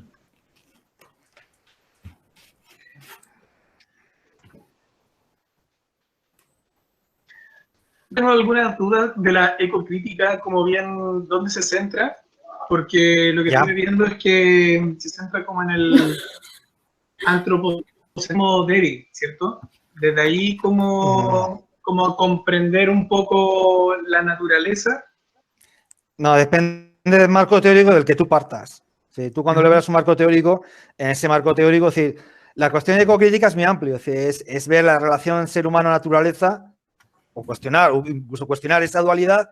Entonces va a depender de tu marco teórico. Si tu marco teórico, por ejemplo, es desde el ecofeminismo, un feminismo como por ejemplo el de la bandana Shiva, pues realmente no creo que sea muy antropocéntrico. O también tu marco teórico puede ser desde la ecología profunda, o puede ser de la ecología integral de Leonardo Boff. Eso va a depender de tu marco teórico. Entonces ahí Ya, o sea, es donde esencialmente la crítica puede ser. a la relación entre humano y naturaleza. Eso es Sí, esencialmente. o el tema de la naturaleza, o el tema de las utopías, a dónde vamos. Sí. Insertas toda la problemática ambiental en el ámbito de la literatura, ¿no? Por ejemplo, hay unos poemas de la poeta mapuche Adriana Paredes Pinda, donde habla acerca del tema de las hidroeléctricas. Entonces, ella hace un cuestionamiento al tema de las hidroeléctricas, pero ella lo hace desde su cosmovisión mapuche. Entonces, un análisis ecocrítico lo que haría sería, primero, especificar cuál es la cosmovisión, es decir, desde dónde surge la voz poética. Entonces, claro, para eso tienes que conocer la cosmovisión mapuche. Entonces, bien, vale, entonces ahí empiezas a hablar de cómo esa tensión, de también cómo la poesía es utilizada de manera política, donde la estética y la política van de la mano, pero con unos fundamentos ontológicos absolutamente diferentes, donde la Iberdrola o la empresa hidroeléctrica lo que pues anda buscando tiene una concepción utilitarista de la naturaleza y por lo tanto, bueno, si aquí tenemos un potencial de energía, ¿por qué no lo vamos a utilizar? A una concepción mapuche donde hay territorios que son sagrados, hay territorios que bajo ninguna circunstancia se pueden inundar porque vulneran no solo derechos, sino que vulneran la identidad del pueblo mapuche. Entonces, todo ese tipo de temas, esas tensiones que uno va encontrando en la poesía en su contextualización, en una contextualización de problemática ambiental, eso sería un análisis ecocrítico. Y puedes hacer un análisis ecocrítico, por ejemplo, también pues, con poesía de Neruda, Gabriela Mistral, con la Biblia puedes hacer un análisis. Entonces, se aplica mayoritariamente en expresiones artísticas, ¿o no? ¿En qué? En expresiones artísticas, como en la literatura. No, la ecocrítica es una corriente de crítica literaria, entonces la ecocrítica funciona a nivel literario. Ahora, que tú lo quieres llevar también a nivel del arte, pues también lo puedes hacer.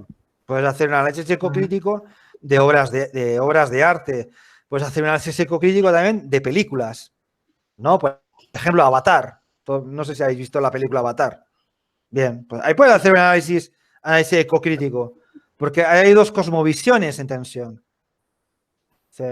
Entonces, para uno la naturaleza es sagrada, para los otros ven minerales, bueno, si voy allí y si hay unos indios, pues me los quito del medio, ¿no?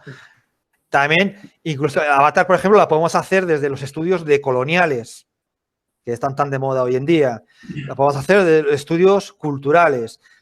Bien, vale. Entonces, la mirada de tus estudios es lo que configura, o esa configuración de marco teórico es lo que va a determinar lo que es las preguntas que te vas a hacer en la investigación. Entonces, eso es lo que hace la ecocrítica. Y por eso la ecocrítica también tiene un carácter transdisciplinar, porque también puedes recurrir lo que es a fuentes no académicas para, por ejemplo, ¿cómo conocer la cosmovisión mapuche? Pues puedes ir, desde una perspectiva académica, puedes ir a los textos, pero como hay poco, igual tienes que hablar con mapuches para que te expliquen, a ver, ¿qué es esto? ¿Entiendes? Entonces, ahí estás recurriendo a fuentes no académicas, pero que en ese caso, por ejemplo, en el caso, por ejemplo, de la poesía mapuche, sería fundamental. Sería fundamental para poder comprender, porque hay muy poco escrito sobre la cosmovisión mapuche. Y a veces son textos que están escritos por personas que no son mapuches. Entonces, y luego características propias de las palabras de Mapuzungún.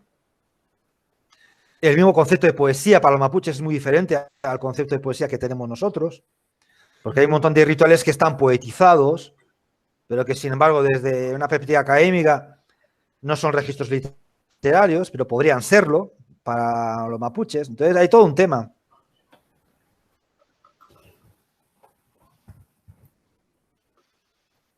Bien, ¿más dudas en torno a la ecocrítica?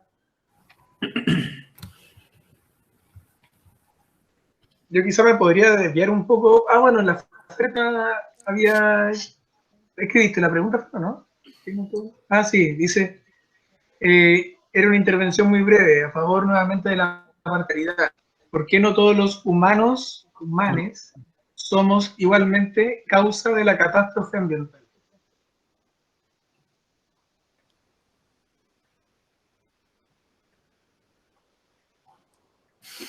Esa fue la intervención de la esfera. Ya, Fernando, ¿lo podrías expresar de manera afirmativa? En vez de decir por qué no, por qué todos los humanos o no somos o somos. Ahí no, sí, porque al expresarlo de manera negativa no se entiende. Es, a veces hay que tener cuidado con las expresiones negativas porque son más difíciles de entender. ¿Cómo lo escribe? ¿Cómo sería de manera afirmativa? No por qué no, sino por qué sí. ¿Cómo lo expresaría de forma afirmativa?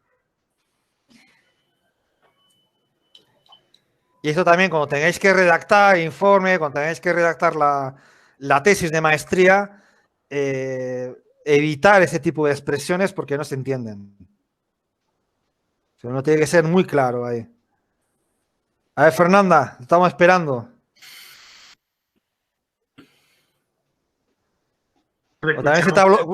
O también se te ha bloqueado el teclado.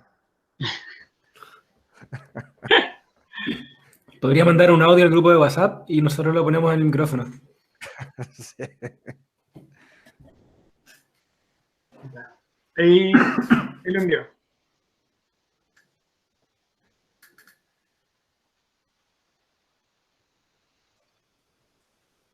Sí, pero hay algunas que, en el caso de los problemas mentales, los que consumen mucho, impactan mucho. Es decir, no todos consumen igual.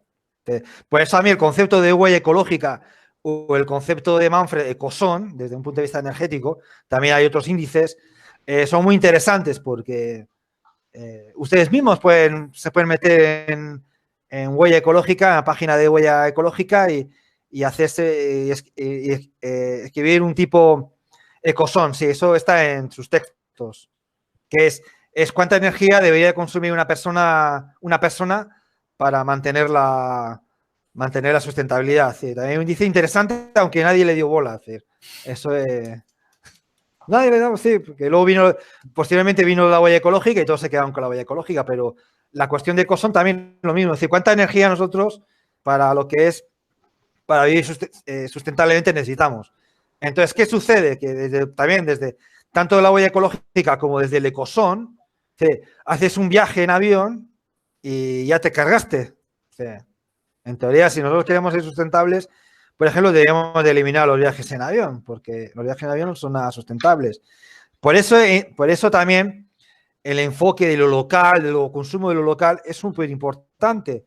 Porque nosotros cuando estamos comprando pantalones baratitos de China, ahí no estamos teniendo en cuenta lo que es toda la huella ecológica o el Ecosón, o un índice altísimo de Ecosón, implica. Incluso tampoco no estamos teniendo en cuenta que esos pantalones baratitos son gracias a mano esclava. Como que también estamos haciendo lo que es tapando los ojos ante cuestiones de derechos laborales, derechos humanos, etcétera, ¿no? Y eso pasa con un montón de marcas de consumo que hay zapatillas que se fabrican en India por manos infantiles, de que pues son manos mucho más habilidosas. Entonces, cuando hablamos de sustentabilidad, que tenemos que fijarnos también en ese tipo de aspectos. Entonces, queremos productos baratos, pero sin saber, sin tener en cuenta lo que eso implica. Bien, Fada, que la Fernanda ha mandado un audio. ¿Alguien lo ha recibido o lo está haciendo? No, dicen que no. Fernanda, dicen que no has enviado nada. Lo está haciendo. Lo está enviando, lo está enviando. Ah, pero Fer, conéctate desde tu celular, po.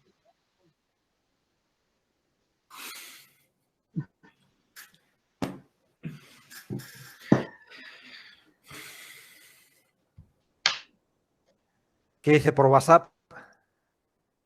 No, Oye, profe, estoy escribiendo un ensayo ahora para otro curso, para desarrollo a escala humana, y me planteo como el dilema norte-sur, como de la teoría de la dependencia. Y siempre he pensado que, Ya. desde el punto de vista ecológico, si queremos disminuir drásticamente, creo, del sentido común, debiésemos llegar a una autonomía más o menos regional de las distintas regiones, no solamente de Latinoamérica en este caso. Pero al mismo tiempo esa autonomía se desarrolla con la industrialización o con la creación de manufactura local, pues, de mercancías locales. Entonces esa contradicción ahí está, todavía me tiene la cabeza un poco dando vueltas. Ya, pero ¿cuál es la contradicción? Es lo que no me ha quedado clara. Y si al mismo tiempo queremos generar autonomía para poder, por ejemplo, evitar estos compras de pantalones chinos, Sí. tenemos que desarrollarnos en el sentido clásico de la palabra en las propias regiones, y para eso hay que crear industria, pues hay que crear manufactura, y eso es un proceso que es Ya. dañino al medio ambiente. Sí, pero tú sabes que la dimensión escala humana es muy importante. No lo mismo lo que es tener una megafactoría de pantalones que fabrican pantalones para todo el mundo a tener lo que es una fábrica local, familiar, cuyo impacto tanto energético como de todo. Sí, por eso el concepto de escala humana es fundamental para esos procesos, porque si tú vas a hacer una producción local, realmente va a tener un impacto muchísimo menor que una megafactoría. Ahora bien, si tú quieres crear una megafactoría como la China, entonces estamos en las mismas, pero es una cuestión de escala. Los pantalones chinos son baratos porque se fabrican en megafactorías. Lo mismo que en un futuro la carne de cerdo va a ser muy económica porque se están creando megafactorías de cerdos. Y eso que parece que no aprendimos la lección del SARS, ¿no? De la gripe porcina. Entonces, cuanto más megafactorías de cerdos, más probabilidades tenemos de que surjan lo que es vídeos por zoonosis, de contagio de animales a seres humanos. Entonces, es una cuestión de escala, porque si no hubiese megafactorías de cerdos, pues igual es muy probable que no hubiera surgido el virus del SARS. ¿Entiendes? Entonces, lo mismo sucede. Es decir, una cosa es producir a pequeña escala y otra cosa es producir a gran escala. Por ejemplo, si nosotros queremos producir electricidad a pequeña escala, con pequeños generadores, en muchos pueblos podrían tirar para adelante. Ahora, si nosotros queremos lo que es producir a gran escala, como es el proyecto chileno, y además, si nos sobra energía, la vendemos, entonces ya estamos a otro nivel, y a otro nivel también de impacto, y a otro nivel también de derroche energético, porque esa energía hay que transportarla. Y los cables ofrecen resistencia interna, y ahí se pierde mucha energía en la resistencia interna. Ahora, si tú en vez de hacer una mega represa, pues haces igual, pues 500 pequeñas represas, esas pequeñas 500 represas tendrán mucho menos impacto y puede que haya una eficiencia energética muchísimo mayor. Es una cuestión de escala, y eso yo creo que desde el modelo que plantea Manfred, el tema de escala es muy importante. Pues eso es muy importante. ¿Y eso dónde se inspiró Manfred en la cuestión de la escala? Pues se inspiró en los griegos, los filósofos griegos. Sí. Platón y Aristóteles ya planteaban que las ciudades, las polis, no podían crecer de una manera exponencial. Porque cuando crecen de una manera exponencial o cuando ya rompen esa escala humana, realmente se convierte, en vez de tener una sociedad ordenada, creamos una sociedad caótica. El viaje entonces, los problemas de la basura, por ejemplo, no lo mismo el problema de la basura en Valdivia que el problema de la basura en Santiago. No lo mismo el problema de la energía en Santiago de Chile que en Valdivia. O si quieres, en un pueblo mucho más pequeño. Entonces, es un problema de escala. Yo creo que Eso es lo que cuesta mucho a la gente, bueno, lo que es a los políticos. ¿Por qué? Porque también el beneficio, si nosotros buscamos el máximo beneficio, evidentemente, la dimensión macro nos va a dar más beneficio. Lo que es, si nosotros queremos sacar beneficio de la carne porcina, evidentemente las megafactorías producen más beneficio. Ahora, sí, produce más beneficio en teoría, porque no se están teniendo en cuenta las externalidades. Si nosotros tenemos en cuenta las externalidades, la economía se ve ya de otra manera. Entonces, lo que vislumbró Manfred, bueno, bien. Por eso es importante la cuestión de la escala, porque las externalidades son muchísimo menores. Y entonces la relación entre beneficio y externalidades es mucho más pequeña. Espera, ¿qué ha comentado María?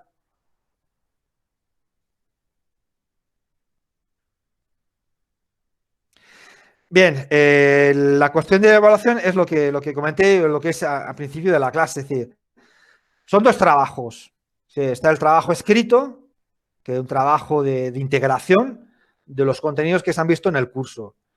Entonces, como este curso tiene dos partes, evidentemente tiene que haber una proporción. Tiene que haber tanto contenidos de la primera parte y de la segunda parte. No se piden todos los contenidos, sino que haya un equilibrio. Un equilibrio. ¿Por qué? Porque los trabajos los evaluamos los dos. Yo evalúo y también evalúa el profesor Alfredo. ¿Qué sucede? ¿Qué sucede si, por ejemplo, hacéis un trabajo con todos los contenidos de Alfredo? Evidentemente yo me voy a cabrear. Y entonces os voy a evaluar mal. Evidentemente puede que Alfredo os evalúe muy bien. Entonces, de la media aritmética aparece la nota final.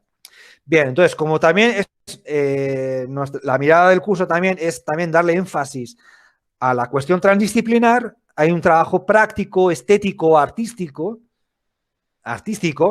donde, pero no entiendo en qué consiste el trabajo, no me queda claro con lo que aparece. Bien, el tema es libre. ¿Es un ensayo María, o científico? Sí, o sea, es que no entiendo si es un ensayo o es como un texto reflexivo, como muy de nuestra subjetividad. Lo explico. Tiene que ser un trabajo integrativo. Vosotros tenéis que demostrar que habéis leído los textos, que los habéis comprendido. Y entonces lo que tenéis que hacer, el tema es libre. Lo ideal que el tema que podéis escoger puede ser uno de los subtemas que han surgido en estos diálogos. Por ejemplo, hoy ha surgido el tema de la demografía. Puedes tratar el tema de la demografía desde la ecología integral, desde la ecología profunda, desde lo que es la hipótesis Gaia, ¿entiendes? ¿Sí? Pues ahí has escogido un tema. Entonces, es un trabajo de integración. Entonces, sois vosotros los que nos tenéis que demostrar que habéis integrado los contenidos. Y entonces, puede girar en torno a un tema o no. Eso es libre. Entonces, el tema es libre. No voy a decir yo que tenéis que hacer el trabajo sobre esto. Entonces, pueden ser, como es tema libre y es muy amplio, pueden ser de temas, discusiones que han quedado abiertas durante estas clases, o bien lo que puedes hacer es ir avanzando en tu futuro trabajo de investigación. Imagínate que te interesa lo que es, yo qué sé, el problema de escala. El problema de escala. Entonces lo abordas desde algunos contenidos que va a abordar Alfredo y desde algunos contenidos de los que yo he abordado. Entonces es un trabajo de integración. Pero, profe, entonces no es como un trabajo que tengamos que hacer ahora solo con lo que usted nos ha pasado, sino que esto se entrega a final de semestre con los contenidos que usted nos ha pasado y que el profesor Alfredo nos va a pasar. Eso es. Y luego está la parte creativa, que puede ser un poema, un dibujo, una fotografía, un vídeo. Pueden ser que muchas tenga cosas. relación con el trabajo escrito, ¿no? Que tenga relación con el trabajo escrito. Y una última pregunta, profe. ¿Hay algún formato para este escrito? No, que sea académico. ¿Qué entiendes por un trabajo académico? Es que puede ser un ensayo, puede ser un informe, puede ser un... ¿Cómo se llama esto? En este caso es un ensayo integrativo. Ya. Yo, a ver, por ejemplo, ¿qué es lo que yo me fijo a la hora de evaluar? ¿Qué es lo que me fijo? Primero me fijo lo que es en la claridad conceptual.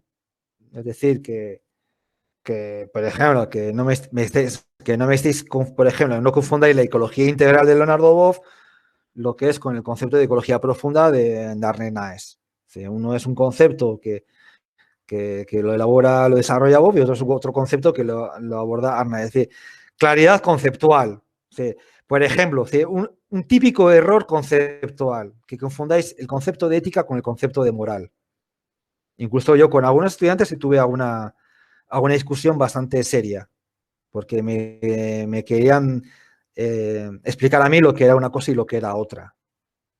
Entonces digo, bueno, estamos en la academia, si tú tienes una postura, si tú crees que la ética y la moral es esto, quiero que lo fundamentes académicamente. ¿Cómo se fundamenta académicamente? Y aquí venimos en la segunda parte en lo que yo me fijo, en la argumentación. Todo texto académico es un texto argumentativo. Es decir, que el tipo este me decía, esto es ética y esto es moral, porque lo digo yo. Bien, vale, es decir, eso en la academia no sirve. Eso en una tesis es rechazable así, al tiro.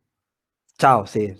Usted me estás hablando de ética y moral sin tener en cuenta los 25 siglos de historia de la filosofía. Sí, así de claro. Sí.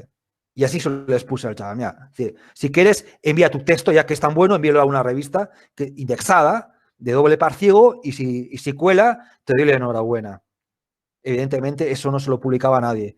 No me hizo caso, se lo envió a un tipo a Santiago y le dijo exactamente lo mismo que le dije yo.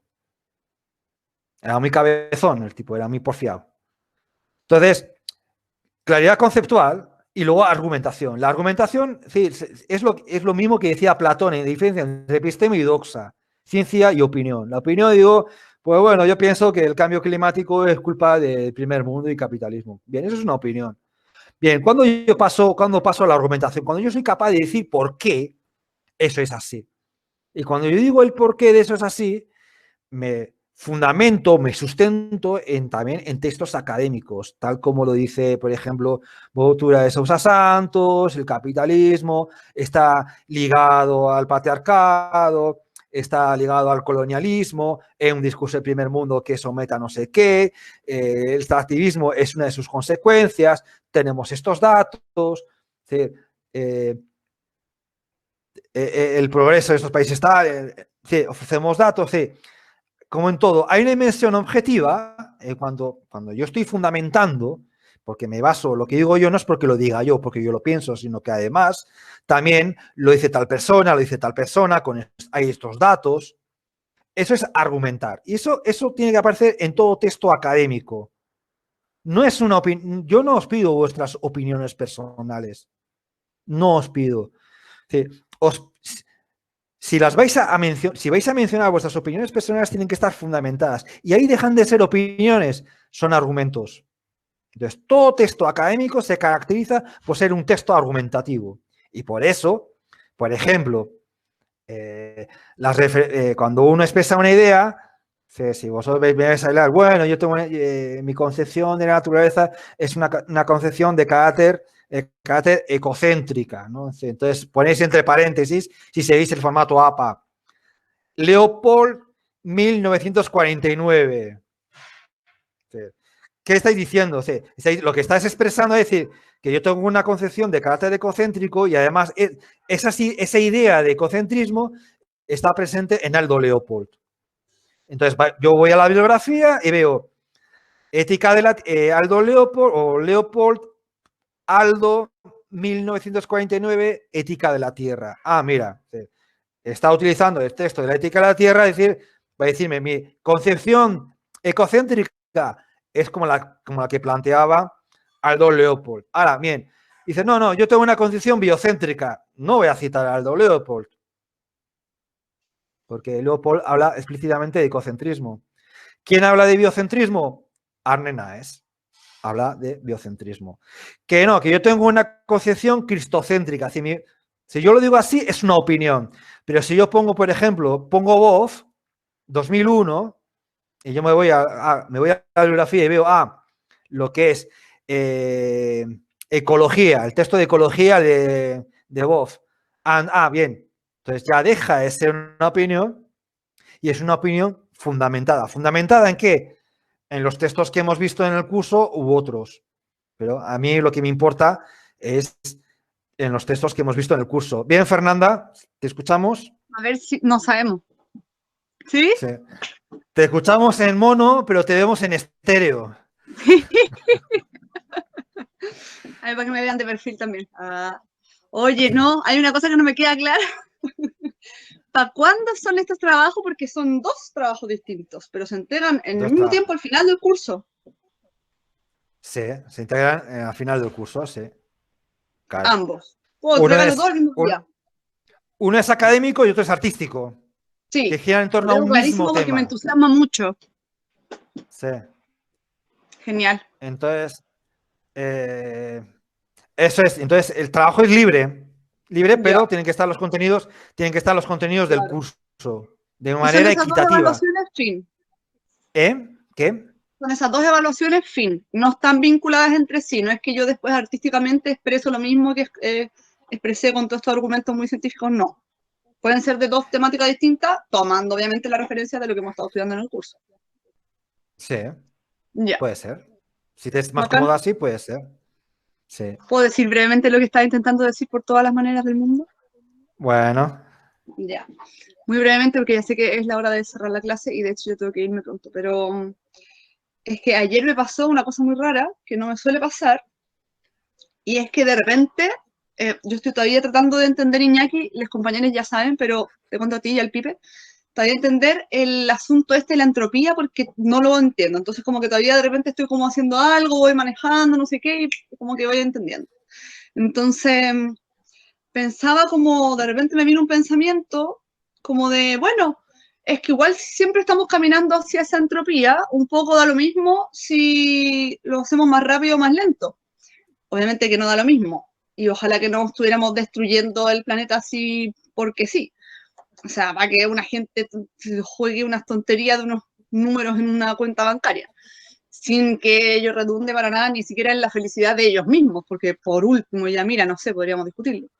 Pero sí, por ejemplo, cuando dices como lo de los aviones, esas cosas, ayer lo pensaba porque iba en la camioneta y decía como, es que yo no sé si yo me bajo de la camioneta, o sea, yo no sé si yo me bajo de un avión, como en plan, siento que igual hay experiencias que como ser humana, yo igual quiero vivir y creo que es importante como no restarse de ellas. Es un poco trivial lo de la camioneta o lo del avión, pero como en cuanto como al desarrollo de la capacidad humana que va como generando innovación y tecnología, como que siento que de pronto prefiero modificar otras cosas que tienen que ver más con este sistema que busca todo el rato crecer y crecer como compulsivamente para que solo unos pocos se queden con todo el beneficio y todo el resto esté ahí en la esclavitud de la que hablábamos.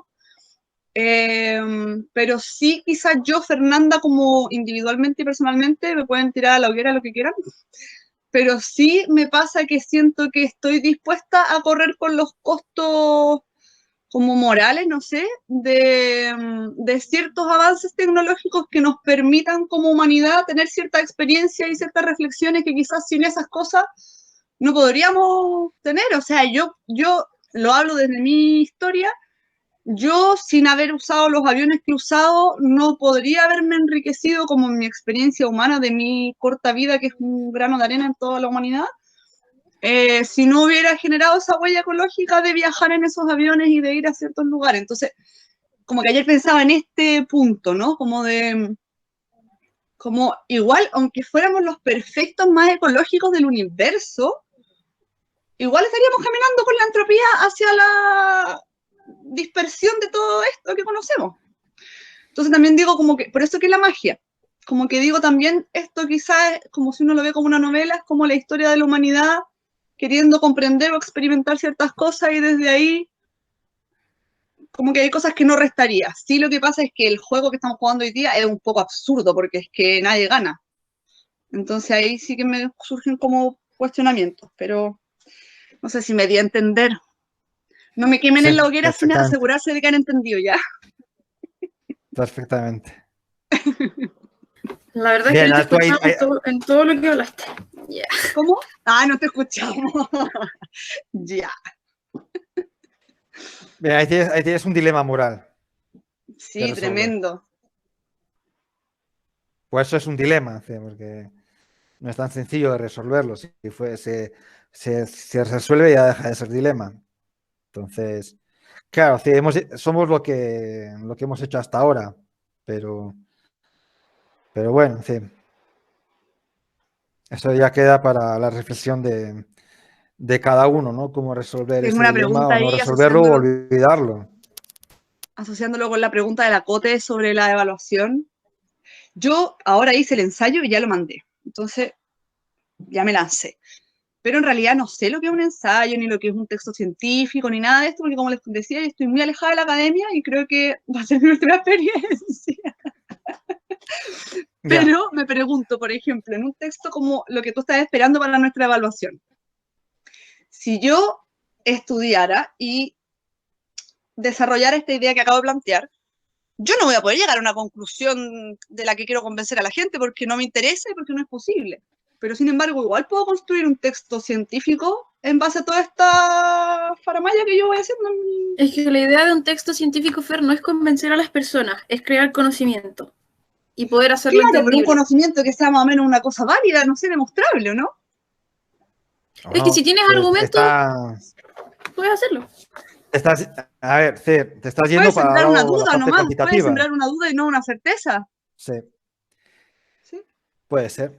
Es decir, nosotros, ten en cuenta que, por ejemplo, si tú haces un trabajo y eres incapaz de construir una conclusión, es decir, construir una conclusión no quiere decir que tú, por ejemplo, que encuentres la solución al dilema. La conclusión puede ser que es un dilema que sigue estando abierto. ¿Sí? Claro. Entonces, si tú escribes un texto y, por ejemplo, no llegas a ninguna conclusión, pues evidentemente que el comentario que te vamos a hacer, Alfredo y yo, a tu texto le falta una conclusión. Es decir, que no has tenido la habilidad para crear una conclusión. Entonces, a ver, ¿cómo tienes que ver este tipo de ejercicios? Son ejercicios que os van a empezar, que os van a allanar, ¿eh? ¿Qué? Lo que has dicho ya me responde igual. Me siento clara. Ya. Hay una cosa, este tipo de trabajo os va a ayudar, o sea, desde una perspectiva más pragmática, a lo que es a menos a empezar a crear una serie de hábitos de una forma de escribir determinada que os va a ser muy útil en vuestra redacción de la tesis, porque no puedes llegar a la redacción de la tesis sin tener un mínimo de habilidades. Si llegas sin tener ese mínimo de habilidades, te garantizo que va a ser una pesadilla. Eso te lo garantizo. Entonces, cuanto más habilidades académicas vayas desarrollando a partir de esos pequeños trabajos, por ejemplo, citar de una manera coherente, utilizar las citas correspondientes, citarlo en formato APA, en un formato ya propiamente académico, no de cualquier manera.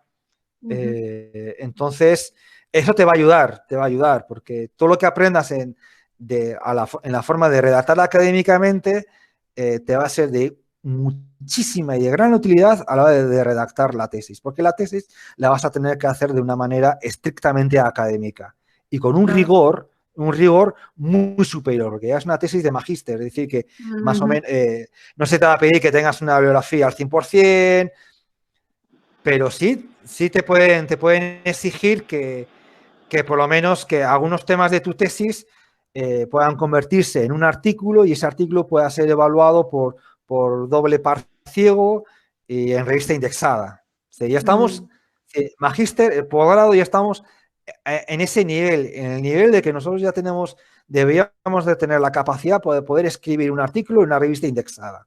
Evidentemente nosotros no estamos pidiendo eso, pero sí estamos pidiendo que en la formalidad, en la forma, se vaya acercando a eso. Entonces, eso es un trabajo académico. Un trabajo académico quiere decir un texto que pueda ser, que sea susceptible de ser publicado en una revista indexada.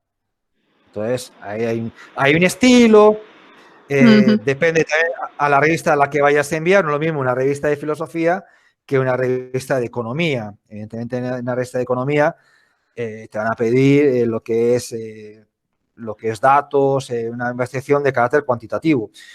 Si la envías a una revista de filosofía, pues te van a pedir que haya mayor reflexión, que va a ser diferente. Es decir, entonces, en este caso, bueno, el tema es libre, el enfoque es libre, y entonces de vuestras disciplinas podéis hacer el trabajo de vuestras disciplinas, y sobre todo lo interesante sería que ya empecéis a pensar en el trabajo, en cuál va a ser vuestra tesis, y entonces aprovechar este curso para empezar ya a lo que es, por lo menos, a darle una vuelta a lo que es el marco teórico. O sea, que el marco teórico, eso lo tenéis que construir vosotros. No se os viene dado, salvo que participéis en un proyecto de investigación y entonces, bueno, vuestro marco teórico coincida con el marco teórico del proyecto de investigación. Si no es así, el marco teórico lo tenéis que construir. Y entonces, eso no es fácil. Construir un marco teórico no es fácil, como construir una metodología no es fácil. Sobre todo porque igual en muchos de vosotros va a ser la primera vez que os metéis en un trabajo de estas envergaduras. Entonces, la primera vez siempre es complicado. Entonces, y luego eso, cualquier duda que tengáis, os ponéis en contacto conmigo o con Alfredo. Entonces, si tenéis alguna duda, pues, esto está bien, esto está mal, yo con Alfredo tengo que concordar cuál van a ser las fechas de la entrega de los trabajos. Esto tengo que hablar con él. Y si vosotros entregáis con 2 semanas de antelación el trabajo, lo podemos revisar y podemos hacer una revisión. Bueno, eso está mal. No me lo envíes la víspera. Si me lo envías la víspera ya es para evaluar. Claro. Ya me gusta si me lo envías saber con tiempo de antelación, yo no tengo ningún problema de hacer una primera revisión y decirte, mira, a esto le falta contenido, o le falta redacción, o realmente, mira, todos los aspectos formales yo doy bote. Claro. Entonces, genial. y lo que es muy importante es la redacción. O sea, es muy importante la redacción, porque generalmente las tesis se leen a toda velocidad. Y si a toda velocidad uno no entiende lo que está escrito, la evaluación va a ser muy negativa. Entonces, eso tenerlo presente. Es decir, tener presente que la persona que va a evaluar es una persona que incluso puede evaluar así de mala gana. Entonces, la redacción tiene que ser muy, muy importante. Es decir, un texto mal redactado ya echa para atrás. Podéis decir cosas maravillosas, pero si está mal redactado, yo es que a veces bajo mucho la puntuación.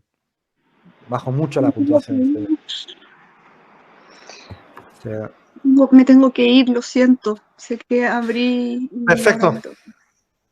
Bien, entonces el próximo lunes a la misma hora con Alfredo, y ahí os vais a meter en la dimensión epistemológica de la evaluación de la naturaleza. Divertido. Perfecto. Muchas gracias, Iñaki. De nada. Chao, que esté bien. Estamos en contacto. Chao. Chao. Nos vemos. Chao. Gracias.